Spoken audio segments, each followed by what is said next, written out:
అందరికీ నమస్కారం. నేను మీ ప్రవీణ్ రెడ్డి, ఎల్బీ నగర్.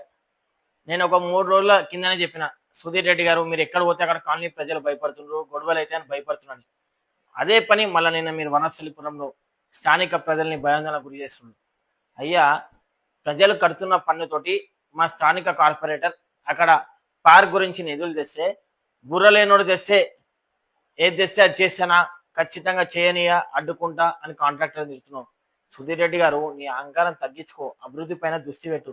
ఎందుకు అంత చిల్లరగా మాట్లాడుతున్నావు ఎమ్మెల్యే గారు? స్థానికులు అంతా చూస్తున్నారు, నేను చూసి నలుగురు నేర్చుకోవాలి కానీ నువ్వే అట్లా అహంకారంతో ఎందుకు మాట్లాడుతున్నావు? పక్కనున్న జిట్ట రాజశేఖర్ అన్న మీరన్నా చెప్పండి, మీరు సంస్కారవంతులు, మీరంటే కొంచెం అభిమానం, మీరన్నా చెప్పండి ఎమ్మెల్యే గారు అట్లా మాట్లాడొద్దు, ప్రజలు మనకు ముఖ్యం. సరే ఏమైనా ఇష్యూ ఉంటే ప్లే గ్రౌండా, పార్కా, కమిటీ అలా కూర్చొని మాట్లాడాలి, ఒక్కసారి కాకుండా 3 సార్లు.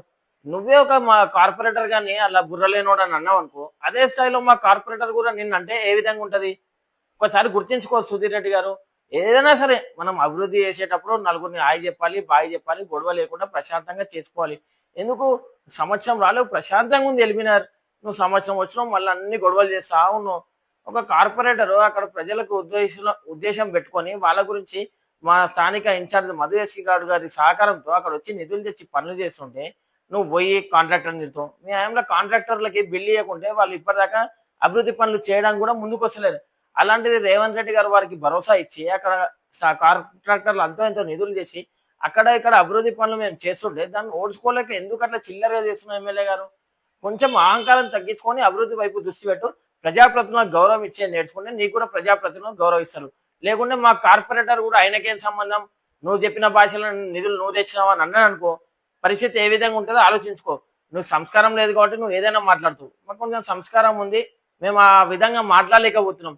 సరే, ఇంకా నువ్వు ఇదే స్థాయిలో రెచ్చగొడితే మేము కూడా భవిష్యత్తులో మాట్లాడతామేమో, ఆ విధంగా మాట్లాడితేనైనా నువ్వు మారుతావేమో అని మేము అనుకుంటున్నాము.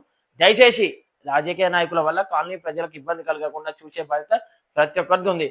అక్కడ నీ వల్ల యువకుల మీద కేసు పెట్టే కుట్ర చేస్తున్నావు, కాంగ్రెస్ నాయకులు పెట్టించిన కుట్ర మళ్ళీ చేస్తావు. నేను అక్కడ ఉన్న యువకులు కూడా అందరికీ చేతులు జోడించి చెప్తున్నా, మీరు తొందర పడకండి, సుధీర్ రెడ్డి గారు చెప్పింది నమ్మకండి. ఆయన స్వార్థం గురించి మిమ్మల్ని బలి చేస్తారు. మళ్ళీ మీ అందరితో కూడా వీడియోలు పెట్టిస్తాడు, సుధీర్ రెడ్డి దేవుడు, ధీరుడు, అది ఇది అని.